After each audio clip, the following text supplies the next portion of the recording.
বিষ্ণু ইসলাম কিভাবে human রিসোর্সকে manage করতেন, মজার কথা আছে কয়েকটা, বলে বিদায় নিব। বিশ্বনবী কিভাবে এই মানব সম্পদকে ম্যানেজ করতেন। বিশ্বনবী he was a very good talent hunter, চৌকস ট্যালেন্ট হান্টার ছিল। কার মধ্যে কি ট্যালেন্ট আছে দেখলেই বুঝে ফেলতেন। সুবহানাল্লাহ পড়বেন না? কি নবী আমরা পেয়েছি। He was a very good talent hunter. আমার নবী তিনি চৌকস ট্যালেন্ট হান্টার ছিলেন। কার মধ্যে কি প্রতিভা বের করতেন, ওই প্রতিভাকে ইসলামের কল্যাণে কাজে লাগাতেন। সুবহানাল্লাহ বলেন। যাকে যেই জায়গায় সেট করলে ভালো হবে তাকে ওই জায়গায় সেট করতেন। কয়েকজন সাহাবীর জীবনী শোনাই। আবু মাহজুরা রাদিয়াল্লাহু তাআলা আনহু, মক্কার মুয়াজ্জিন, আগে ছিল মুশরিক, পরে হয়েছে মুমিন। উনি কিভাবে মুমিন হইলেন এই ঘটনাটা একটু আপনাদের শোনাতে চাই। তো আপনাদের তো সময় নাই হাতে, হ্যাঁ সময় আছে? এই জেনজি শেষ করে দিল আজকের প্রোগ্রামটা। 1 ঘন্টা ধাক্কা ধাক্কি করে কেমনে দাঁড়ায় আছে আমি বুঝলাম না।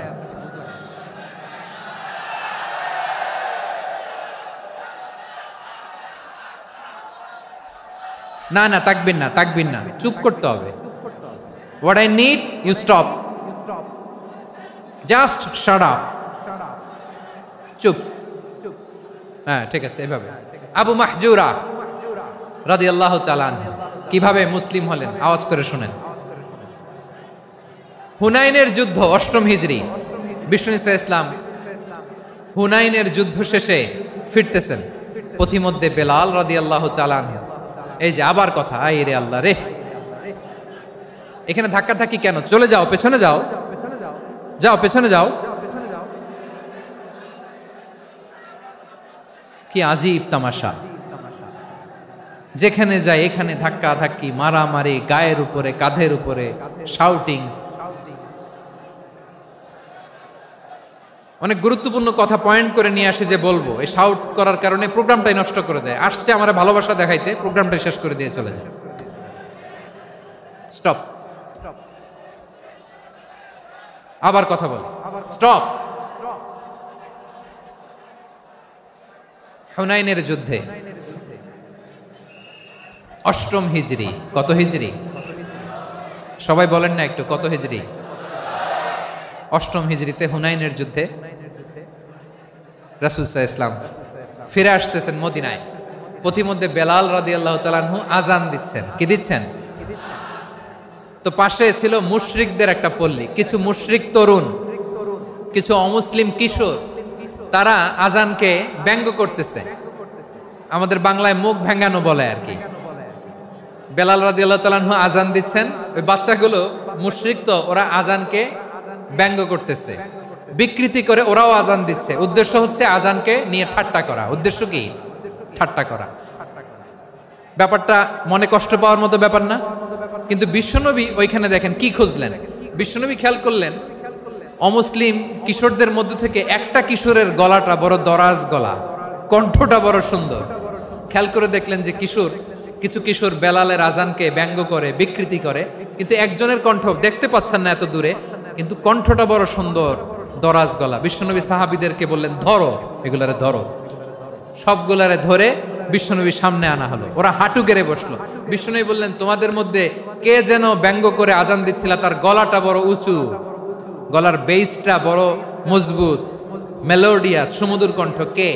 আবু মাহজুরা বলে, আমার বন্ধুরা সবাই আমার দিকে আঙ্গুল দেখায়, আমি পড়ে গেছি বিপদে। রাসূল সাল্লাল্লাহু আলাইহি ওয়াসাল্লাম বাকি অমুসলিম তরুণদেরকে ছেড়ে দিলেন, বললেন তোমরা যাও। এবার আবু মাহজুরারে পাইছে। আবু মাহজুরার চুলের মধ্যে হাত দিলেন বিশ্বনবী, মাথায় হাত দিয়ে বললেন, এবার আজান দাও দেখি। আবু মাহজুরা বলে, আমি তো আজান দিতে জানি না, কারণ আমি তো বেলালেরটা শুইনা দিছি, আমার তো মুখস্থ নাই, আমি তো আজান দিতে জানি না।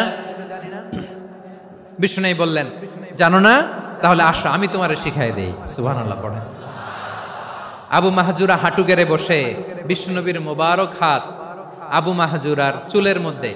বিশ্বনবী আজানের মুআল্লিম আবু মাহজুরাকে বলতেছে, ঠিক আছে তোমারে শিখাই দিচ্ছি, আমি যা যা বলবো আমার সাথে সাথে বলো, পারবা? আবু মাহজুরা বলে, পারবো। বিশ্বনবী আজান দিচ্ছেন, মাথায় হাত দিয়ে আল্লাহু আকবার,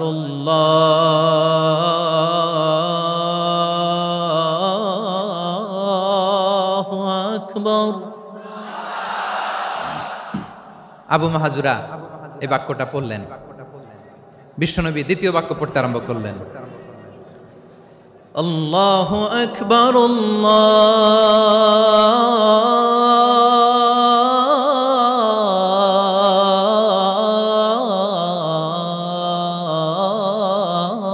আল্লাহু আকবার।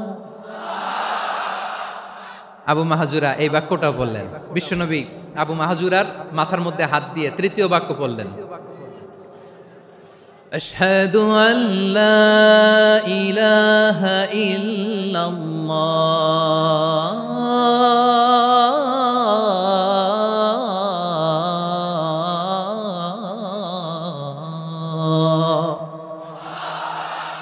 আবু মাহাজুরা তৃতীয় বাক্য পড়লেন। বিশ্বনবী একটা বাক্য পরে আবু মাহাজুরা পরে, বিশ্বনবী পরে আবু মাহাজুরা পরে। আবু মাহাজুরা কিন্তু অমুসলিম, মুশরিক।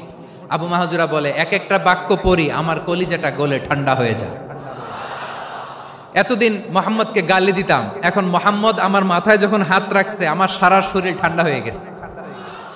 বিশ্বনবী আজান শিখাচ্ছেন, একটা একটা বাক্য পড়ে আবু মাহাজুরাও পড়ে, বিশ্বনবী পড়ে আবু মাহাজুরাও পড়ে।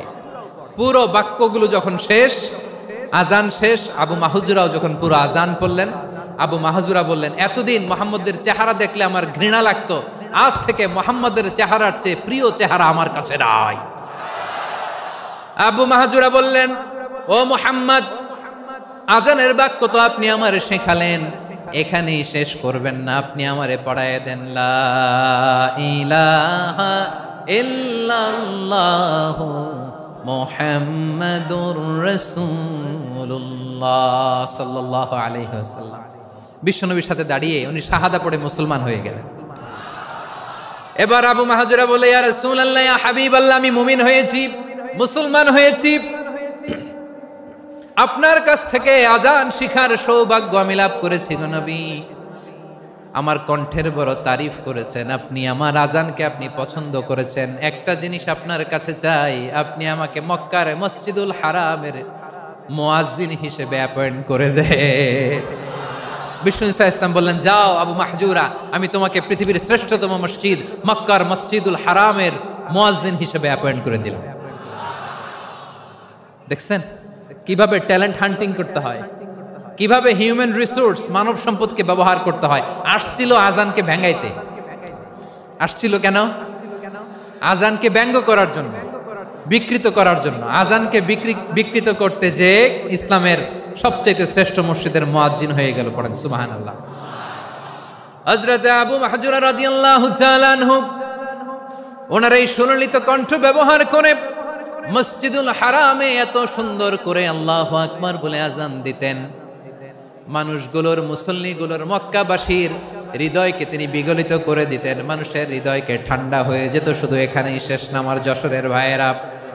বিশ্বনবী যখন সাইয়েদনা আবু মাহজুরা রাদিয়াল্লাহু তাআলা আনহুকে আজান শিখাচ্ছিলেন, বলেন তো বিশ্বনবীর হাতটা কোথায় ছিল? আবু মাহজুরার মাথার সামনে, এই চুলের উপরে ছিল। আবু মাহজুরা ওই স্মৃতিটাকে ধারণ করবার জন্য, ওই স্মৃতিকে বহন করার জন্য বিশ্বনবীর মোবারক হাত আবু মাহজুরার কপালের চুলের যেই জায়গায় লেগেছে, মৃত্যুর আগের দিন পর্যন্ত আবু মাহজুরা মাথার ওই চুলে কোনোদিন ছুরি আর কামার লাগায় নাই, সেখানে কেচি লাগায় নাই, চুলের মধ্যে খুর লাগায় নাই। আবু মাহজুরা ডান দিকের চুল কাটতো, বাম দিকের চুল কাটতো, পেছনের চুল কাটতো, সামনের চুল কাটতো না। আবু মাহজুরা রাদিয়াল্লাহু তাআলা আনহুর সামনের চুলগুলো বড় হতে হতে যখন এত বড় হয়ে যায়, তিনি চুলগুলো পেঁচিয়ে মাথার মধ্যে রাখতেন। তারপরে তিনি পাগড়ি পরতেন। সবাই জিজ্ঞেস করতো, আবু মাহজুরা, এটা আবার কেমন স্টাইল? দেখতে তোমারে কি বিদঘুটে লাগে? কেমন অড লাগে? কেমন খারাপ দেখা যায়? মক্কায় এমন কোন মানুষ তো দেখি নাই, ডানে চুল কাটে, বায়ে চুল কাটে, পেছনে চুল কাটে, সামনে কাটে না। ওরে আবু মাহজুরা, কেমন দেখা যায় তোমারে? তুমি সামনের চুল কাটো না কেন? আবু মাহজুরা বলে, আমি হাঁটু গেড়ে পেয়ারা নবীর সামনে বসেছিলাম, আমার এই মাথার চুলের মধ্যে মুবারক হাত লাগিয়ে বিশ্বনবী নিজে আমাকে আজানের প্রতিটা বাক্য শিক্ষা দিয়েছেন। বিশ্বনবীর মোবারক হাত, পবিত্র হাত আমার মাথার চুলের যেই জায়গায় লেগেছে, আমি চাই ওই চুলগুলা নিয়ে আমি আমার কবরের ভিতরে যাব। সাইয়েদনা আবু মাহজুরা রাদিয়াল্লাহু তাআলা আনহু ইন্তেকালের আগের পর্যন্ত মাথার সামনের চুলগুলা কাটে নাই। মাথার সামনের চুল তিনি কাটেন নাই। সুবহানাল্লাহি বিহামদি। কেমন ভালোবাসতেন বিশ্বনবী সাহাবীদেরকে, সাহাবারা কেমন ভালোবাসতেন বিশ্বনবীকে। সামনের চুলগুলো বড় হতে হতে এত বড় ছিল, পেঁচিয়ে রেখে পাগড়ি পরতেন, কাটতেন না। নবীর হাত লেগেছিল। সুবহানাল্লাহ পড়েন। তাহলে what is the lesson, moral of the story কি? মোরাল অফ দ্য স্টোরি হচ্ছে, আসছিল আজানকে ব্যঙ্গ করার জন্য, বিকৃত করার জন্য, হয়ে গেল মসজিদুল হারামের মুয়াজ্জিন। দেখেন বিশ্বনবী একটা খারাপ সিচুয়েশনের মধ্যে থেকে কি ভালো জিনিস বের করে আনলেন। আমি যে শুরুতে বলেছি কিভাবে তিনি হিউম্যান রিসোর্সকে ডেভেলপ করেছেন, ম্যানেজ করেছেন। তিনি যে চৌকস ট্যালেন্ট হান্টার ছিল, দেখেন সবার মধ্যে থেকে এর বাছাই করে মুয়াজ্জিন বানাই দিয়েছেন। সুবহানাল্লাহ পড়েন। তার মানে এই না সবাইরে ধরে ধরে উনি মুয়াজ্জিন বানাইছেন। যার যেই ট্যালেন্ট আছে তাকে ওই কাজে অ্যাসাইন করেছেন। যার যেই প্রতিভা আছে তার প্রতিভাকে ইসলামের কাজে লাগিয়েছেন। সুবহানাল্লাহ পড়েন। যায়েদ বিন সাবিত রাদিয়াল্লাহু তাআলা আনহু নাম শুনেছেন? যশোর কথা বেরোয় না। যদি জিজ্ঞাসা সালমান খানের নাম শুনছেন, সবাই হাত তুলবে, জি হুজুর শুনছি, মানে সব দেখা শেষ। সালমান খান, আমির খান, অমুক খান, সব খান মুখস্থ, কিন্তু যায়েদ বিন সাবিতের নাম মুখস্থ নাই মুসলমানদের। যেই সাহাবী মাথার সামনের চুল কাটে নাই, মসজিদুল হারামের মুয়াজ্জিন বানাইছেন বিশ্বনবী, সাহাবীর নাম কি? খায়া ফেলাইস, স্লোগানের সাথে খায়া ফেলাইস। আবু মাহজুরা। কি নাম? আবু মাহজুরা আল জুমাহি রাদিয়াল্লাহু তাআলা আনহু। এই নামটা আজকে নিয়ে যাইতে হবে যশোর। আবু মাহজুরা রাদিয়াল্লাহু তাআলা আনহু। দুই নম্বরে বলছিলাম যায়েদ বিন সাবিত রাদিয়াল্লাহু তাআলা আনহু। বিশ্বনবী দেখলেন মদিনার এই আনসারী সাহাবী হাইলি ট্যালেন্টেড, ইন্টেলেকচুয়াল, মেরিটোরিয়াস, জ্ঞানের প্রতি তার আকর্ষণ, মারাত্মক আকর্ষণ। বিশ্বনবী তাকে দায়িত্ব দিলেন, কোরআন যা নাজিল হয় তুমি লিখো, কাতিবুল ওয়াহি বানায় দিলেন। সুবহানাল্লাহ।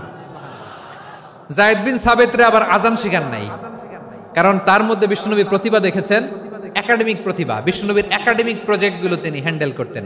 যায়েদ বিন সাবিত ছিল বিশ্বনবীর ব্যক্তিগত সচিব। কি ছিল? ব্যক্তিগত সচিব। বোঝেন নাই? বিশ্বনবীর ব্যক্তিগত সচিব এবং দোভাষী। ইহুদিরা কিছু লিখে দিলে এটার অর্থ বিশ্বনবীরে বুঝায় দিতেন, আবার ইহুদিদের কাছে কিছু লিখতে হলে তিনি লিখে দিতেন। বিশ্বনবী একদিন বললেন, ইন্নী ওয়াল্লাহি মা আমানু ইয়াহুদা আলা কিতাব। ইহুদিরা যে চিঠি পাঠায় অর্থ তো বুঝি না, আরেক ইহুদি আইনা অর্থ করা লাগে। আবার ইহুদিদের কাছে কিছু লিখে পাঠাইতে চাইলে আমরা তো লিখতে পারি না, ইহুদিরে দিয়ে লেখা লাগে। ওরা যে পয়রা শোনায় লিখে দেয়, আমি ওদের বিশ্বাস করি না। আমার নিজের একজন লোক দরকার। বিশ্বনবী এই যায়েদ বিন সাবিতকে চুজ করলেন ল্যাঙ্গুয়েজের জন্য। উনি বললেন, যায়েদ তোমার সফট স্কিলকে ডেভেলপ করতে হবে, তুমি হিব্রু ল্যাঙ্গুয়েজ শিখে ফেলো। যায়েদ বিন সাবিত বলল, বিশ্বনবীর মোটিভেশন আর ইন্সপিরেশন পেয়ে আমি 15 দিনে ইহুদিদের এই হিব্রু ল্যাঙ্গুয়েজ শিখে ফেললাম। শুধু শিখে ফেললাম না, হাত্তা হাদিকতু, even I became master in the language. এই ভাষা আমি পারদর্শী হয়ে গেলাম। এরপরে ইহুদিরা চিঠি লিখে পাঠালে আর কোনো ইহুদি ডাকা লাগতো না, আমি নবীর এটার অর্থ শুনে পরে বুঝায় দিতাম। আবার ইহুদিদের কাছে চিঠি লেখা লাগলে আমি যায়েদ বিন সাবিত চিঠি লিখে দিতাম। সুবহানাল্লাহ। দেখেন এত সাহাবীর মধ্য থেকে বিশ্বনবীর একাডেমিক প্রজেক্ট, ব্যক্তিগত সচিব, দোভাষী হিসেবে তিনি যায়েদ বিন সাবিতের মতো তরুণকে নির্বাচিত করেছেন। কেমন ট্যালেন্ট হান্টার ছিল আমার নবী। সুবহানাল্লাহ পড়বেন না? বিশ্বনবীর ইন্তেকালের পরে সাইয়েদনা আবু বকর রাদিয়াল্লাহু তাআলা আনহু যখন খলিফা হয়ে আসলেন, কোরআনকে সংকলনের দায়িত্ব দেয়া লাগবে, কোন সাহাবীকে দিবেন? সব সাহাবারা মিলে পরামর্শ করলেন। সাইয়েদনা আবু বকর, ওমর সবাই মিলে এই বিশাল কোরআন সংকলনের গুরু দায়িত্ব বিশ্বনবীর ব্যক্তিগত সচিব, বিশ্বনবীর দোভাষী, বিশ্বনবীর সিলেক্ট করাই লোক যায়েদ ইবনে সাবিত রাদিয়াল্লাহু তাআলা আনহুকে দিয়েছে। কোরআনের কপি তো আজকে এখানে রাখে নাই। এই যে আজকের যে কোরআন পড়েন, এটা আগে এরকম ছিল না। কোরআন নাজিল হলে সাহাবারা চামড়ার, ওটের চামড়ায় লিখে ফেলতো। ওটের চ্যাপ্টা হাড্ডির মধ্যে লিখে ফেলতো, গাছের গুড়ির মধ্যে লিখে ফেলতো, বিভিন্ন জনের কাছে ছড়ানো ছিটানো ছিল। আবু বকর রাদিয়াল্লাহু তাআলা আনহু একসাথে করলেন, পরবর্তীতে উসমান রাদিয়াল্লাহু তাআলা আনহু একসাথে করলেন 114 সূরার। এখন এই মুসহাফ, এই কম্পাইলেশন, এই কপি আমরা পেয়েছি, যার হিউজ কন্ট্রিবিউশন ছিল। এই পুরো কোরআন কম্পাইলেশনের প্রজেক্ট ম্যানেজার ছিল যায়েদ বিন সাবিত রাদিয়াল্লাহু তাআলা। কোরআন কম্পাইলেশনের প্রজেক্ট ম্যানেজার, দেখেন উনারে মাথায় হাত দিয়ে আজান শিখায় নাই, সুবহানাল্লাহ কইবেন না? তাহলে প্রথম সাহাবী আবু মাহজুরাকে মুয়াজ্জিন বানাইলেন, যায়েদ বিন সাবিতকে ব্যক্তিগত সচিব আর দোভাষী বানালেন, মুসআব ইবনে উমাইর রাদিয়াল্লাহু তাআলা আনহুকে ইসলামের প্রথম অ্যাম্বাসেডর বানালেন। তাহলে তৃতীয় নাম্বার একজন সাহাবীর নাম বলছি, মুসআব ইবনে উমাইর। মুসআব কি নাম? নামটা কেমন লাগে? এই কয়েকজনের ভাল লাগে, বাকিদের ভাল লাগে না? ভাল লাগে? এই এই আর কয়েকটা মিনিট দেওয়া যাবে না আমাকে আল্লাহর রাস্তে?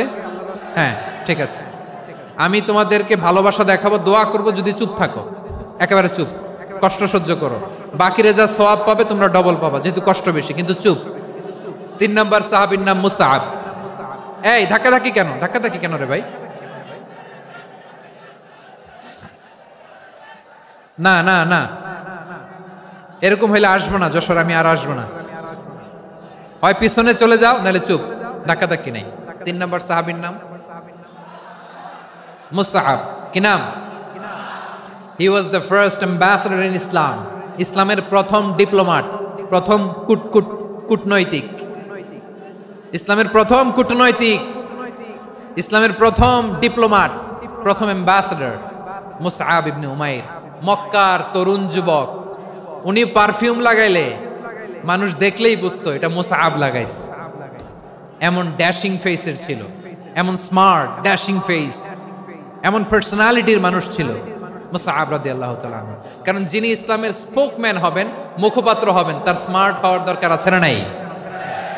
আকাবার প্রথম শপথ যখন হলো, তাদের সাথে বিষ্ণু ঈসা ইসলাম মদিনাতে একজন মুখপাত্র পাঠালেন, ডিপ্লোম্যাটকে পাঠালেন, অ্যাম্বাসেডর অফ ইসলাম, তিনি হচ্ছেন মুসআব ইবনে উমাইর। পড়েন সুবহানাল্লাহ। বিশ্বনবী দেখলেন সে অনেক স্মার্ট, তার ডেডিকেশন আছে, সিনসিয়ারিটি আছে, এবং মদিনায় যে আউস খাজরাজ গোত্রের নেতাদের সাথে ডিল করতে হবে, ইহুদিদের সাথে ডিল করতে হবে, ওখানে একজন পাক্কা জানু খেলোয়াড়ের দরকার আছে না নাই? মুসআব ইবনে উমাইর রাদিয়াল্লাহু তাআলা আনহু, ওনাকে বিষ্ণু ঈসা ইসলাম চুজ করলেন। এবং বিষ্ণু ঈসা ইসলামের এই চুজিংটা, এই সিলেকশনটা এত সুন্দর ছিল, তিনি মদিনাতে যে বিশ্বনবী আসার আগেই মদিনার জমিনকে তিনি উর্বর করে ফেলছেন। প্রতিটা ঘরে ঘরে কালিমার দাওয়াত তিনি পৌঁছায় দিচ্ছেন। জুমার বিধান নাজিল হয়েছে, কিন্তু মক্কায় পরিবেশ নাই জুমা পালনের। বিষ্ণু ঈসা ইসলাম একজনকে দিয়ে খবর পাঠালেন, যাও মদিনায় মুসাবকে যে বলো, মুসাব তো আমার শিক্ষক, আমার স্পোকম্যান, মদিনাতে যেন তারা জুমা কায়েম করে। বিশ্বনবীর আগেই মুসআব মদিনার মুসলিমদেরকে নিয়ে মদিনায় প্রথম জুমা কায়েম করে ফেলছে। কোন সুবহানাল্লাহ। ডিপ্লোম্যাটদের কেমন হইতে হয়, অ্যাম্বাসেডরের কেমন হইতে হয়, মুসআব রাদিয়াল্লাহু তাআলা আনহুর কাছ থেকে শিখে নাও। মুসআব নামটা কেমন লাগে? যশোর যাদের সন্তান হবে, ছেলে সন্তান, আমার রাস্তায় পাইলে সবাই জিজ্ঞেস করে, হুজুর একটা নাম দেন, আমার ছেলে হবে। যশোরবাসীর জন্য আমি একটা নাম দিয়ে দিলাম, নাম রাখতে হবে মুসআব। কি নাম? নামটা যাদের ভাল লাগে, ছেলে সন্তান অনাগত আসবে, মনে চাইলে নাম রেখে দিবেন মুসআব রাদিয়াল্লাহু তাআলা আনহুর নামে মুসআব। তাহলে মুসআব রাদিয়াল্লাহু তাআলা আনহুকে বিশ্বনবী ল্যাঙ্গুয়েজ শিখান নাই, সফট স্কিল শিখান নাই। যায়েদ রাদিয়াল্লাহু তিনি হিব্রু ল্যাঙ্গুয়েজ শিখেছেন, সুরিয়ানি শিখেছেন, কিন্তু মুসআবকে তিনি বানিয়েছেন the spokesman of Islam, the first diplomat, the ambassador of Islam. সুবহানাল্লাহ পড়বেন না? আব্দুল্লাহ ইবনে আব্বাস রাদিয়াল্লাহু তাআলা আনহু বিশ্বনবীর কাজিন, চাচাতো ভাই। আবার মাইমুনা রাদিয়াল্লাহু তাআলা আনহু, মাইমুনা নবীর স্ত্রী, তিনি ছিলেন আব্দুল্লাহর আপন খালা। তো নবীর বউ যদি ওনার খালা হয়, নবী তার কি? বুঝে নাই, নবী তার কি? খালু। তাহলে সম্পর্ক অনেক গভীর, কাজিন আবার খালু। ছোট্ট মানুষ, তাই রাতে মাঝে মাঝে ঘরে থাকতো। বিশ্বনবী দেখলেন আব্দুল্লাহ যেহেতু আমার ঘরে ঢুকতে পারে, আব্দুল্লাহরে এই উম্মতের বড় শিক্ষাবিদ বানাইতে হবে। কথা বোঝে নাই? আব্দুল্লাহকে কি বানাইতে হবে? শিক্ষাবিদ, এডুকেটর অফ দিস উম্মাহ, এই উম্মার শিক্ষাবিদ বানাইতে হবে। তাই আব্দুল্লাহ ইবনে আব্বাসকে বিশ্বনবী হাতে কলমে শিক্ষা দিয়েছেন। আহারে, আর এরপরে যে কি ভাষা আসবে তোমাদের জন্য আমার মুখ থেকে আমি নিজেও জানি না। 1 ঘন্টা যাবত ধাক্কা ধাক্কি মারামারি। তো আসতে বলছে কে তোমাকে? পেছনে চলে যাও, জায়গা না পেলে। পুরো প্রোগ্রামটাই নষ্ট করে দিল।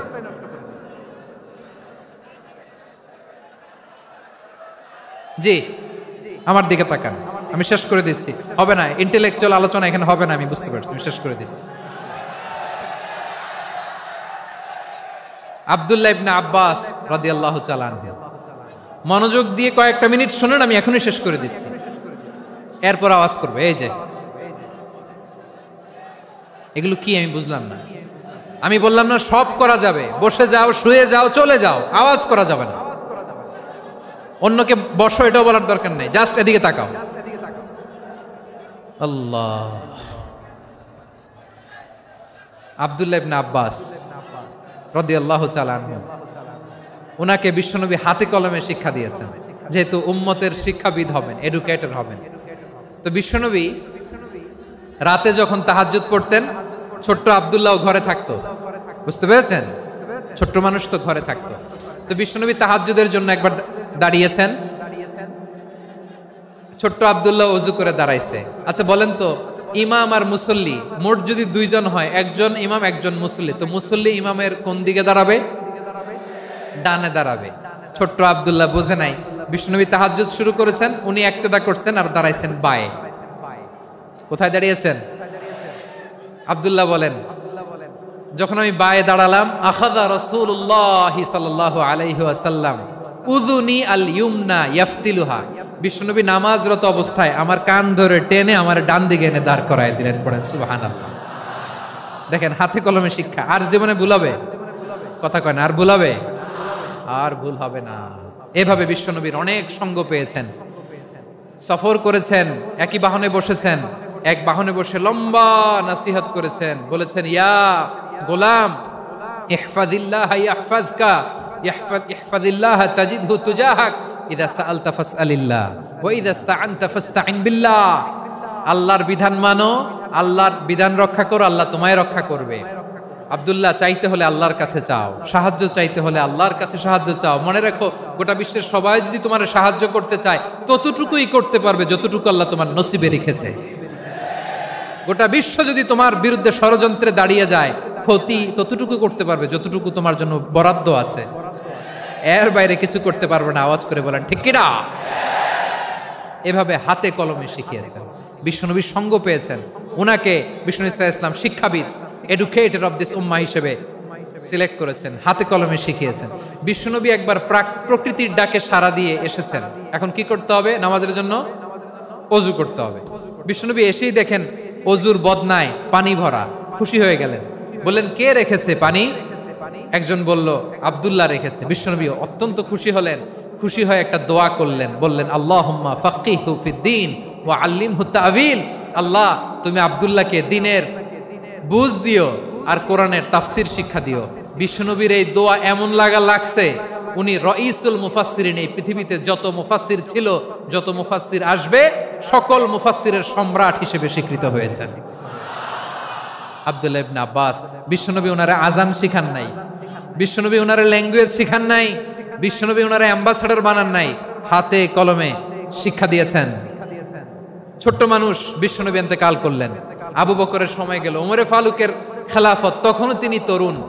ওমরে ফারুক রাদিয়াল্লাহু তাআলা আনহু ওনার ক্যাবিনেট মিনিস্ট্রির বৈঠকে এই আব্দুল্লাহ ইবনে আব্বাসকে পাশ দিয়ে বসায় রাখতেন। বয়স্ক সাহাবারা এটা পছন্দ করতো না, তারা বলতো, ঘটনা কি? আব্দুল্লাহর মতো ছেলে নাতি আমাদের আছে, এরা কেন রাখে ওমরে ফারুক? ওমরে ফারুক এটা টের পেলেন, তিনি বুঝতে পারলেন যে ক্যাবিনেট মেম্বাররা এটা পছন্দ করে না, ছোট্ট আব্দুল্লাহরা কেন রাখি, কেন যে রাখি, এটা একদিন বুঝাবো। একদিন মিটিং এ তিনি সবাইকে বললেন, ইযা জাআ নাসরুল্লাহি ওয়াল ফাতহ। এই আয়াত দ্বারা উদ্দেশ্য কি বলেন তো মুরব্বী সাহাবীরা? এক সাহাবী বলেন, এই সূরা দ্বারা উদ্দেশ্য, আল্লাহ বলেছেন আমাদেরকে বিভিন্ন ল্যান্ড, বিভিন্ন এলাকা বিজয় করতে হবে। ওমরে ফারুক বললেন, না, হয়নি। আরেকজন বললেন, বিজয় হওয়ার পর আমাদের বেশি বেশি আল্লাহর বরত্বের ঘোষণা দিতে হবে, এটা উদ্দেশ্য। ওমরে ফারুক বললেন, না হয় নাই। যারে জিজ্ঞেস করেন কেউ পারে না। সব শেষে বিশ্বনবী ছোট্ট আব্দুল্লাহরে বলেন, আব্দুল্লাহ, ইদা জা নাসরুল্লাহি ওয়াল ফাত, এর দ্বারা উদ্দেশ্য কি বলো তো? ছোট্ট আব্দুল্লাহ বলেন, হুয়া আজালু রাসূলিল্লাহ, এই আয়াত দ্বারা বিশ্বনবীর বিদায়কে উদ্দেশ্য নেওয়া হয়েছে। ওমরে ফারুক বললেন, হাযা হুয়া, এটাই তো সঠিক উত্তর, এটাই সঠিক তাফসীর এই আয়াতের।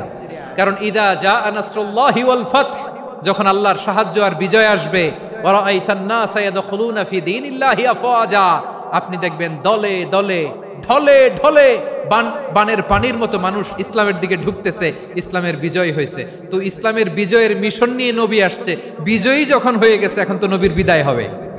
জোরে বলেন ঠিক কিনা? কোন সাহাবী এই সূক্ষ্ম কথাটা ধরতে পারে নাই, ওই আব্দুল্লাহ ছাড়া। আব্দুল্লাহ যখন উত্তর দিছে, সব সাহাবীদের টনক নড়েছে। এরপর থেকে কোনো ক্যাবিনেট মিটিং এ আর কোনো সাহাবারা কোনো প্রশ্ন করে নাই, আওয়াজ করে পড়েন সুবহানাল্লাহ। বিশ্বনবী আব্দুল্লাহ ইবনে আব্বাসকে দ্য এডুকেটর অফ দ্য উম্মাহ, উম্মার শিক্ষাবিদ হিসেবে গ্রহণ করেছেন। আওয়াজ করে পড়তে হবে আল্লাহু আকবার। সাহাবীদের নামগুলো মনে থাকবে? 1 নম্বরে আবু মাহজুরা, মুয়াজ্জিন বানাইছেন। যায়েদ ইবনে সাবিত, দোভাষী, ট্রান্সলেটর অফ প্রফেট, এবং তিনি ছিলেন বিশ্বনবীর ব্যক্তিগত সচিব। Musab ibn Umair, the first ambassador and diplomat of ইসলাম।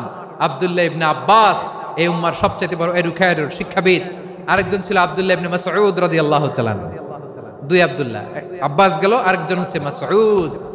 মক্কার তরুণ, ছাগল পালতো মুশরিকের বিশ্বনবী আর আবু বকর রাদিয়াল্লাহু তাআলা আনহু একবার গেলেন, যে দেখে এই তরুণ দাঁড়ায় আছে। বিশ্বনবী বলেন, আমি খুব ক্ষুধার্ত, তোমার কাছে কি দুধ আছে ছাগলের? আব্দুল্লাহ ইবনে মাসউদ বলে, আছে। ওয়ালাকিন আনা মুতামান, কিন্তু যে দুধ আছে এটা আমানতের, আমি দিতে পারবো না। বিশ্বনবী এইটা শুনেই তার টার্গেট করে ফেলছে। আনা মুতামান, দুধ আছে কিন্তু এটা আমার মালিকের, আমি তো দরদ দেখাই, আমার মালিকের দুধ আপনি পথিক, আপনারে দিতে পারি না। বিশ্বনবী টার্গেট করে ফেলছেন, এরে আমার কাজে লাগাইতে হবে। বিশ্বনবী বললেন, আচ্ছা ঠিক আছে, দুধ দিও না, কিন্তু এমন ছাগি আছে কিনা যেই ছাগির সাথে কোনো ছাগলের মিলন হয় নাই, তার ওলানে দুধও আসে নাই, বাচ্চাও নাই, এরকম ছাগির থেকে যদি আমি দুধ খাই তাহলে তো সমস্যা নাই। বলতেছে, এরকম ছাগির থেকে দুধ খাইলে সমস্যা নাই, কারণ এরকম ছাগির ওলান থেকে দুধ আসবেও না। বলতেছে, ঠিক আছে, এরকম একটা ছাগি নিয়ে আসা হলো। বিশ্বনবী বিসমিল্লাহ বলে ওই ছাগির ওলানে হাত দিলেন। হাত দিতে দেরি, পুরো ওলানটা দুধে ভরে যেতে দেরি হয় না। বিশ্বনবী আর আবু বকর রাদিয়াল্লাহু তাআলা আনহু দহন করে পেট ভরে খেলেন। এই দৃশ্য আব্দুল্লাহ ইবনে মাসউদের হৃদয়ে দাগ কাটলো। এই মুজিজা দেখে তিনি বললেন, আশহাদু আল্লা ইলাহা ইল্লাল্লাহ ওয়া আশহাদু আন্না মুহাম্মাদুর রাসূলুল্লাহ। তিনি ষষ্ঠ মুসলিম ছিলেন, 6 নম্বর মুসলমান। ওনাকে টার্গেট করে বিশ্বনবী দেখলেন এমন ইন্টেলেকচুয়াল ব্রেন, উনি সূক্ষ্ম সূক্ষ্ম জিনিস বুঝে বেশি, ফিকহি জ্ঞান ওনার মধ্যে বেশি। বিশ্বনবী ওনাকে কোরআনের জ্ঞান শিক্ষা দিতে লাগলেন। উনি বিশ্বনবী সবার কাছে কোরআন শোনায়, কিন্তু বিশ্বনবী নিজে আব্দুল্লাহ ইবনে মাসউদের কাছ থেকে কোরআন শুনতো। বিশ্বনবী একবার বললেন, ইকরা আলাইয়া ইয়া মাসউদ। ইবনে মাসউদ, একবার শোনাও তো কোরআন দেখি। আব্দুল্লাহ ইবনে মাসউদ বলে, আকরাউ আলাইকা ওয়া আলাইকা উনজিল। নবী, আপনার উপর কোরআন নাজিল হয় আর আমি আপনার সামনে কোরআন পড়বো? বিশ্বনবী বললেন, ইন্নী উহিব্বু আন আসমাআহু মিন গায়রি। আমি নিজে পড়তে যেমনি ভালোবাসি, অন্যে পড়ুক আমি শুনবো, এটাও আমি ভালোবাসি। সূরা নিসা তিনি তেলাওয়াত করে শুনিয়েছেন। এমন সূক্ষ্ম সূক্ষ্ম বিষয় বিশ্বনবী উনাকে ধরিয়ে দিয়েছেন। উনি হয়ে গিয়েছেন, আব্দুল্লাহ ইবনে আব্বাস হয়েছেন রাইসুল মুফাসসিরিন, উনি হয়ে গিয়েছেন ফাকিহুল উম্মাহ। ওনার চাইতে বড় ফকি এই পৃথিবী আর দেখবে না। চিল্লায় বলেন সুবহানাল্লাহ। উনি বলতেন, ওয়াল্লাহি ওয়াল্লাহি ইল্লাযী লা ইলাহা গায়রু মা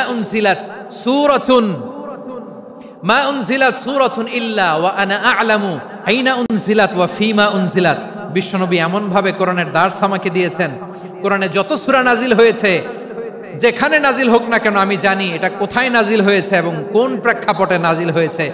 এমন একটা সূরা নাই যে সূরার কোথায় নাজিল হয়েছে আমি মাসুদের জানা নাই, কোন প্রেক্ষাপটে নাজিল হয়েছে আমার জানা নাই। এরকম ঘটবে না। চিল্লায় বলেন আল্লাহু আকবার। এই আব্দুল্লাহ ইবনে মাসউদ রাদিয়াল্লাহু তাআলা আনহু ওমর ফারুকের সময় কুফার চিফ জাস্টিস ছিলেন। কুফা নগরীর চিফ জাস্টিস। চিফ জাস্টিস বুঝেন নাই? বিচারপতি। কি ছিলেন? সবাই বলে নাই, কি ছিলেন? বিচারপতি ছিলেন। এবং ওনার যে ফিকহি জ্ঞানের ধারা, এটাই আলকামা, ইব্রাহিম আন-নাখাই, হাম্মাদ ইবনে সুলাইমান হয়ে ইমাম আবু হানিফা পর্যন্ত পৌঁছেছে। এবং ওনার ফিকহি জ্ঞানের ধারাই হানাফি মাযহাবে অ্যাকসেপ্ট হয়েছে। আজও এগুলো হানাফি মাযহাবে চর্চিত হয়। হানাফি মাযহাবের সব ফিক আব্দুল্লাহ ইবনে মাসউদের ফিকহি জ্ঞানের ধারা থেকে নেওয়া হয়েছে। চিল্লায় পড়েন সুবহানাল্লাহ। তাহলে উনাকে বিশ্বনবী বানিয়েছেন জুরিস্ট, আইনবিদ, ফাকিহ। উনারে আজান শিখান নাই।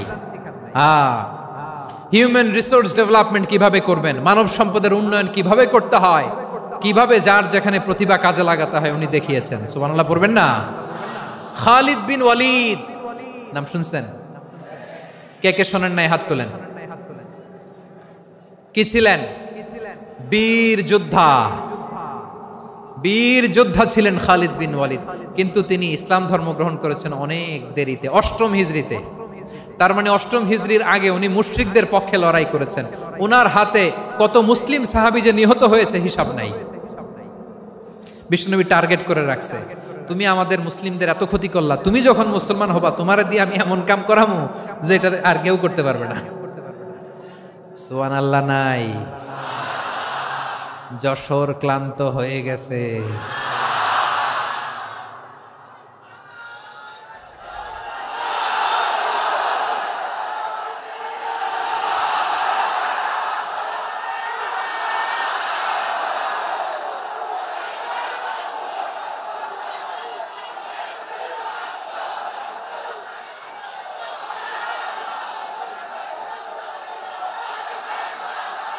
মাশাআল্লাহ, বসুন বসুন বসুন।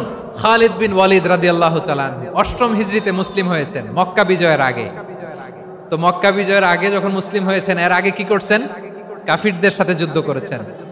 উনি উহুদের যুদ্ধে মুসলমানদের যে পরাজয় ভাব, কঠিন পরিস্থিতির মুখোমুখি উনার কারণে পেছন থেকে এমন আতর্কিত আক্রমণ করেছেন, মুসলমানদেরকে কচুকাটা করেছেন। 8ম হিজরিতে আল্লাহ তাআলা হেদায়েতের নূর দিয়ে ওনার হৃদয়টাকে উজালা করে দিলেন। লা ইলাহা এটা এমন বাণী যার হৃদয়ে একবার টাচ খাবে, এইটা থেকে সে আর পালিয়ে বেড়াতে পারে।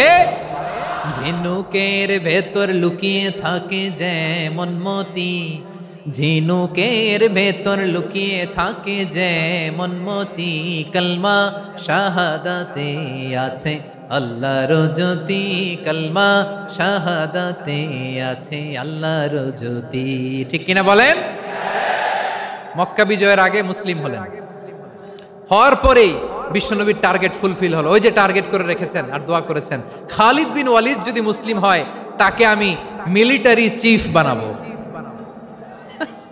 ওনাকে আজান শিখান নাই, ওনারে কান ধইরা নামাজের এই মাথা থেকে ওই মাথা আনান নাই, ফিকহি কোরআনের সূক্ষ্ম তাফসীর ওনারে শিখান নাই, অ্যাম্বাসেডর বানান নাই। বিষ্ণু ইসলাম উনাকে সামরিক অভিযানে প্রেরণ করেছেন। সামরিক অভিযানে তিনি প্রেরণ করেছেন। উনার জীবদ্দশায় উনার নেতৃত্বে যতগুলো যুদ্ধ হয়েছে, একটা যুদ্ধেও তিনি পরাজয় বরণ করেন নাই। ওমরে ফারুকের সময়কালে তিনি চিফ অফ মুসলিম মিলিটারি মানে মুসলিম সেনাপতি হয়েছেন। যশোর আওয়াজ করো, ঠিক কিনা বলো? সেনাপতি, মুসলিম সেনাপতি। তাহলে কিভাবে হিউম্যান রিসোর্স ব্যবহার করতে হয় গোটা বিশ্ব আমার নবীর কাছ থেকে শিখে নাও। খালিদ বিন ওয়ালিদ, ওনাকে বিশ্বনবী একটা উপাধি দিয়েছেন। উপাধিটা হচ্ছে সাইফুল্লাহিল মাসলুল, আল্লাহর নাঙ্গা তরবারি, আল্লাহর খোলা তরবারি, দ্য ওপেন সোর্ড অফ আল্লাহ। খালিদ বিন ওয়ালিদ মুসলিম সেনাপতি। হাসান বিন সাবেত নাম শুনছেন? দেখি উনি কি ছিল বলেন? রাসূলের সভা কবি, কালচারাল হিজিমনিকে ডিফিট করার জন্য। উনি ভালো অস্ত্র চালানো জানতেন না, ওই কাজে উনি যেতেন না। ওনার ছিল কাব্য প্রতিভা। কাফিররা কবিতা দিয়ে নবীকে গালি দিত। বিশ্বনবী বলতেন, ইয়া হাসান আজিব আন রাসূলিল্লাহ, তুমি নবীর হয়ে কাফেরদের এই কথাগুলোর জবাব দাও। বিশ্বনবীর একটা মিম্বার ছিল। বিশ্বনবীর মিম্বারের পাশাপাশি মসজিদে নববীতে এই হাসান বিন সাবেতের জন্য বিশ্বনবী একটা স্পেশাল মিম্বার বানিয়ে দিয়েছেন। এখান থেকে তুমি জবাব দাও। এবং বিশ্বনবী বলেছেন, আল্লাহুম্মা আইয়িদহু বিরূহিল কুদুস। আল্লাহ, হাসান আমার পক্ষে জবাব দেয়, তুমি জিব্রাইল মারফত তাকে সাহায্য পাঠাইয়া দিও। রাসূল সাল্লাল্লাহু আলাইহি ওয়াসাল্লামের সভা কবি, the poet of the prophet, নবীর কবি। উনি কবিতা দিয়ে এমন উচ্চাঙ্গের ভাষায় কবিতা দিয়ে তিনি জবাব দিতেন, কাফিরদের গা শিহরে যেত, তাদের হৃদয়ে আগুন ধরে যেত। তাহলে এরকম কবিরও দরকার আছে না নাই? এখন যাকে আল্লাহ দিছে কাব্য প্রতিভা, এরা যদি আপনি যুদ্ধের ময়দানে পাঠান হবে? যারে দিছে সুরেলা গলা, এরা যদি অ্যাম্বাসেডর বানান হবে না। হাসান বিন সাবিত ছিলেন বিষ্ণু ইসলামের কবি। হুযায়ফা ইবনুল ইয়ামান বিশ্বনবীর গোয়েন্দা বিভাগের প্রধান। কিসের প্রধান? হুযায়ফা ইবনুল ইয়ামান, ওনার ছিল ডিটেকটিভ মাইন্ড, গোয়েন্দা বিভাগের প্রধান। এবং উনি হচ্ছেন সাহিবু সিররি রাসূলিল্লাহ, রাসূল সাল্লাল্লাহু আলাইহি ওয়াসাল্লামের গোপন তথ্যের ধারক বাহক। নবীর যেই কথা কেউ জানে না, সব হুযায়ফার পেটের ভিতরে ছিল। সুবহানাল্লাহ পড়েন। মদিনার যত ইহুদিদের একটা লিস্ট ছিল, এই লিস্ট শুধু দুইজন জানতো, বিশ্বনবী আর হুযায়ফা। সুবহানাল্লাহ পড়বেন না? তাহলে ওনাকে কোন দায়িত্ব দিছে? কোন বিভাগ? যশোর, আওয়াজ করো, কোন বিভাগ? গোয়েন্দা বিভাগের হেড ছিল। খন্দকের যুদ্ধে প্রচন্ড আজকের মতো শৈত্য প্রবাহ, মাটি খনন করতে করতে সাহাবীদের পেটে ক্ষুধা নাই, দাঁড়াইতে পারে না নামাজের জন্য, এত ক্লান্ত, ক্ষুধা, ক্লান্ত, শ্রান্ত। বিশ্বনবী বললেন, কে আছো? এই কঠিন শীত, এই ভয় আর ক্ষুধার মধ্যেও খন্দকের পরীক্ষার টপকে শত্রু শিবিরে যে আমাকে তথ্য দিবা, কে আছো? কারো গায়ে শক্তিই নাই যে দাঁড়াবে, কেউ দাঁড়ায় না। বিশ্বনবী তখন নিজে হুযায়ফাকে ডাক দিলেন, হুযায়ফা, যে আমাকে আজকে শত্রু শিবিরের তথ্য এনে দিবে, সে জান্নাতে আমার মোরাফাকা, আমার সঙ্গী হবে। হুযায়ফা রাদিয়াল্লাহু ইবনুল ইয়ামান জীবনের ঝুঁকি নিয়ে এই ক্ষুধা, শৈত্য প্রবাহ, কোল্ড ওয়েভসকে উপেক্ষা করে পরীক্ষা টপকে শত্রু শিবিরে যে সবার কথাগুলো চুপে চুপে শুনে বিশ্বনবীর দরবারে এসে গোয়েন্দাদের মতো তথ্য সরবরাহ করেছে। বিশ্বনবীর গোয়েন্দা বিভাগের প্রধান হুযায়ফা ইবনুল ইয়ামান ইন্টেলিজেন্স বিভাগ চালাতেন। মুনাফিকদের নাম ওনার কাছে ছিল। মুআয ইবনে জাবাল মদিনা রাষ্ট্রের সবচেয়ে সিনিয়র আমলা ছিলেন। আমলাতন্ত্র চিনেন তো? প্রশাসনিক কাজ যারা চালায়, অ্যাডমিনিস্ট্রেশন বুঝেন না? The department of administration. মদিনার রাষ্ট্রের সিনিয়র আমলা মুআয ইবনে জাবাল মুতাখাসসিসুন ফিল হালাল ওয়াল হারাম, হালাল হারামের স্পেশালিস্ট ছিলেন। বিশ্বনবী উনাকে ইয়ামানের গভর্নর করে পাঠিয়েছেন। বলেছেন, ইন্নাকা তা'তি কওমান আহলা কিতাব, এমন গোষ্ঠীর কাছে যাবা যারা ইহুদি নাসারা, আগে শাহাদা পড়লে এরপরে নামাজের দাওয়াত দিও, নামাজ পড়লে যাকাতের দাওয়াত দিও। গভর্নরের অ্যাটিটিউড যেমন থাকে তেমন অ্যাটিটিউড ধরে রেখো। সুবহানাল্লাহ পড়েন। তাহলে মুআয ইবনে জাবালকে দিয়ে বিশ্বনবী কবিতা লেখায় নাই, চিঠি লেখায় নাই, আজান দেওয়ায় নাই। সুবহানাল্লাহ পড়বেন না? সব শেষ সাহাবী বলি আবু হুরায়রা রাদিয়াল্লাহু তাআলা, নাম শুনছেন? বিড়ালের বাবা। কি করতেন? খালি হাদিস মুখস্থ করতেন। উনি বলতেন, আলজামু রাসূলুল্লাহ আলা মিল ইবাতনি, আমার শুধু পেটের ক্ষুধার বন্দোবস্ত হইলে আমি নবীর সঙ্গ ছাড়তাম না। আমার আনসার সাহাবারা ক্ষেত খামারের কাজ করত, আমার মুহাজির সাহাবারা ব্যবসা করত, আর আমি নবীর সাথে সাথে থাকতাম। শুধু সকাল বিকাল দুই বেলা যদি আমার খাবারের বন্দোবস্ত হয়, আমি আর নবীর লক ছাড়ি না। সুবহানাল্লাহ কইবেন না? 5374টা হাদিস তিনি বর্ণনা করেছেন। সবচেয়ে বেশি হাদিস বর্ণনাকারী সাহাবী। হাদিস প্রিজার্ভেশনের কাজে বিশ্বনবী ওনাকে কাজে লাগিয়েছেন। উনি একদিন বলেন, ইয়া রাসূলুল্লাহ আসমাউ মিনকা কাসীরান ফালা আহফাজু, নবী অনেক কথা শুনি আমার মনে থাকে না। বিষ্ণু বললেন, তাই? উবসুত রিদাক, তোমার চাদরটা বিছাও। আবু হুরায়রা বিছালেন, বিশ্বনবী হাত বুলায় দিলেন, এরপরে অনেক হাদিস বর্ণনা করলেন। আবু হুরায়রা বলে, তারপর থেকে বিশ্বনবী যাই বর্ণনা করে আমি শুনি আর একটাও বলি না। এখন সুবহানাল্লাহ। বিশ্বনবী ওনাকে হাদিস প্রিজার্ভেশন, নবীর এই যে লক্ষ্য হাদিস প্রিজার্ভেশনের এই দায়িত্ব দিয়েছেন সাইয়েদনা আবু হুরায়রা রাদিয়াল্লাহু তাআলা আনহুকে। প্রিয় ভাইরা, তাহলে 10 জন সাহাবীর কথা যে বললাম, আপনারা কি খেয়াল করেছেন কত বড় ট্যালেন্ট হান্টার, চৌকস ট্যালেন্ট হান্টার ছিল আমার নবী। এক একজনের এক এক ট্যালেন্ট, এক এক কাজে অ্যাসাইন করেছেন, এক একজনকে এক এক দায়িত্ব দিয়েছেন, এক একজনের প্রতিভাকে এক একভাবে বিকশিত হওয়ার সুযোগ দিয়েছেন। আওয়াজ করে বলেন ঠিক কি না? এখন আমার পর্দার আড়ালে আমার মায়েরা বলবে, এতগুলো পুরুষ সাহাবীর কথা বললো, নারী সাহাবীরা কি কিছু করে নাই? হ্যাঁ, একজন নারী সাহাবীর কথা বলে মোনাজাত হবে, দোয়া ছাড়া কেউ যাব না।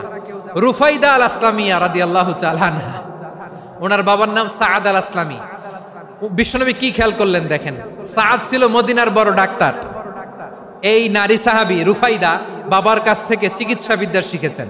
যখন শিখছে, বিশ্বনবী দেখলেন আমার তো প্রতি সপ্তাহে সপ্তাহে যুদ্ধে আহত সাহাবীদের সেবা দিবে কে? বিশ্বনবী রুফাইদাকে বললেন, রুফাইদা তুমি মসজিদে নববীর পাশে একটা মেডিকেল ক্যাম্প করো। এই যে সাকিনা আদ্দিন মেডিকেলের আমার ছাত্রী বন্ধুরা, শুনে রাখো, তোমাদের আইকন হচ্ছে এই রুফাইদা আল আসলামিয়া। বিশ্বনবীর ডিরেকশন অনুযায়ী তিনি মসজিদে নববীর পাশে একটা মেডিকেল ক্যাম্প করলেন এবং আহত সাহাবাদের চিকিৎসা উনি ওনার টিম নিয়ে দিতেন। বিশ্বনবীর পরামর্শে উনি আনসারি এবং মুহাজির মহিলা সাহাবীদেরকে নিয়ে একটা স্পেশাল মেডিকেল টিম গঠন করলেন। খায়বার যুদ্ধে 7ম হিজরিতে যখন বিশ্বনবী যায়, উনি ওনার টিম নিয়ে আসলেন, বললেন, ইয়া রাসূলুল্লাহ, আমরা তো তলোয়ার চালাতে পারি না, আমরা তো তীর মারতে পারি না, আপনি যদি অনুমতি দেন খায়বার অভিযানে আমি আমার টিম নিয়ে মেডিকেল টিমের সেবাটা সার্ভিসটা দিতে চাই। পড়েন সুবহানাল্লাহ। বিশ্বনবী অনুমতি দিলেন। যোদ্ধা সাহাবীদের সাথে রুফাইদা আল আসলামিয়া উনিও মেডিকেল টিম নিয়ে অগ্রসর হলেন। খায়বারের প্রতিটা আহত ইনজুর্ড সাহাবী যারা ইনজুরি শিকার হয়েছেন সবাই রুফাইদা আল আসলামিয়ার এই মেডিকেল ক্যাম্প থেকে চিকিৎসা সহায়তা পেয়েছেন। সুবহানাল্লাহ পড়েন। দেখেন কিভাবে বিশ্বনবী ট্যালেন্ট বাছাই করতেন। আপনি অবাক হবেন, বাহরাইনের মেডিকেল ইউনিভার্সিটিতে রুফাইদা আল আসলামিয়া মেডিকেল প্রাইজ অ্যাওয়ার্ড প্রতি বছর দেয়া হয়। যদি আদ্দিনের এই মেডিকেল আমার বোনেরা যদি জেনে থাকো জানো, না হলে নতুন করে জানো, সার্চ দিও, রুফাইদা আল আসলামিয়া মেডিকেল অ্যাওয়ার্ড বাহরাইনের ইউনিভার্সিটিতে দেওয়া হয়। প্রিয় ভাইয়েরা, তাহলে আলোচনার সামারি আমরা করি। বিশ্বনবী যার যেখানে ট্যালেন্ট তাকে ওইখানে কাজে লাগাতেন। আওয়াজ করে বলেন ঠিক কিনা? এবার একটা ইন্টারভিউ হবে, আওয়াজ করে বলেন, আবু মাহজুরাকে বিশ্বনবী কি বানাইছেন? হ্যাঁ, ভুলে গেছেন? সামনের চুলে হাত দিয়ে বিশ্বনবী কি সুন্দর গলায় আজান শিখালেন। মুয়াজ্জিন। যায়েদ বিন সাবিতকে একাডেমিক প্রজেক্টের দায়িত্ব দিয়েছেন, তিনি ছিলেন বিশ্বনবীর দোভাষী ব্যক্তিগত সচিব। Musab ibn Umair, the first ambassador of Islam. Abdullah ibn Abbas, উম্মার বড় শিক্ষাবিদ মুফাসসির। আব্দুল্লাহ ইবনে মাসউদ ছিলেন জুরিস্ট। কি ছিলেন? জুরিস্ট ছিলেন, এই উম্মার সবচেয়ে বড় জুরিস্ট। খালিদ বিন ওয়ালিদ, সেনাপ্রধান। হাসান বিন সাবিত ছিলেন বিশ্বনবীর সভাকবি। কি ছিলেন? বিশ্বনবীর সভাকবি ছিলেন। এরপরে হুযায়ফা ইবনুল ইয়ামান কি ছিলেন? গোয়েন্দা বিভাগের প্রধান। মুআয ইবনে জাবাল কি ছিলেন? সিনিয়র আমলা, ইয়ামানের গভর্নর। আবু হুরায়রা রাদিয়াল্লাহু তাআলা আনহু হাদিস প্রিজার্ভেশনের কাজ করেছেন। আর আমাদের রুফাইদা আল আসলামিয়া রাদিয়াল্লাহু তাআলা আনহা কি ছিলেন? নার্স ছিলেন। নার্স হয়ে মেডিকেল সেবা দিয়েছেন। প্রিয় ভাইয়েরা, পুরো আলোচনার যদি সামারি করি তাহলে বিশ্বনবী যেভাবে হিউম্যান রিসোর্সকে ম্যানেজ করেছেন, যার যেখানে প্রতিভা কাজে লাগিয়েছেন, আমরাও যদি করি আমাদের বাংলাদেশের চিত্র আমরা পাল্টে যেতে পারবো।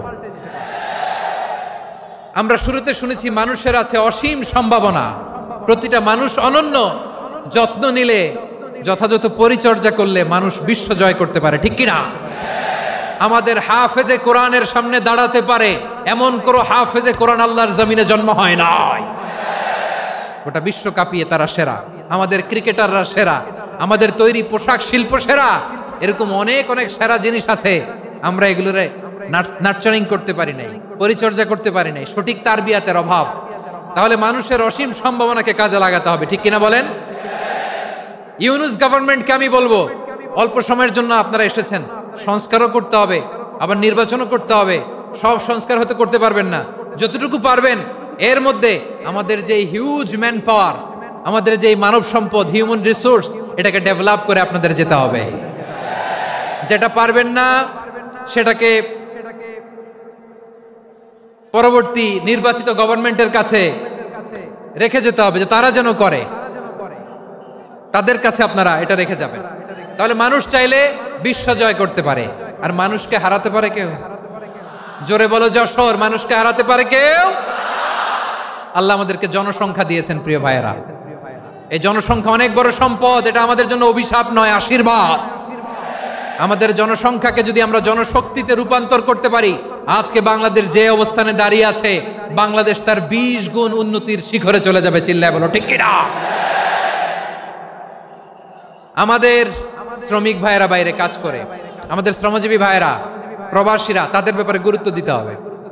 আমাদের শ্রমের দাম সবচেয়ে কম, সবচেয়ে কম। তারা এম্বাসিতে গুরুত্ব পায় না, এয়ারপোর্টে গুরুত্ব পায় না। এই সরকার অবশ্য তাদেরকে অনেক গুরুত্ব দিচ্ছে। আমাদের অদক্ষ শ্রমিককে যখন আমরা দুবাই পাঠাই, অল্প বেতন পায়, কিন্তু ইন্ডিয়ানরা দক্ষ শ্রমিক পাঠাইলে তার 3 গুণ বেতন পায়। আমরা আমাদের শ্রমিকদেরকে অদক্ষভাবে আর পাঠাতে চাই না, দক্ষ শ্রমিক পাঠিয়ে আমরা রেমিটেন্সের বন্যা বইয়ে দেব।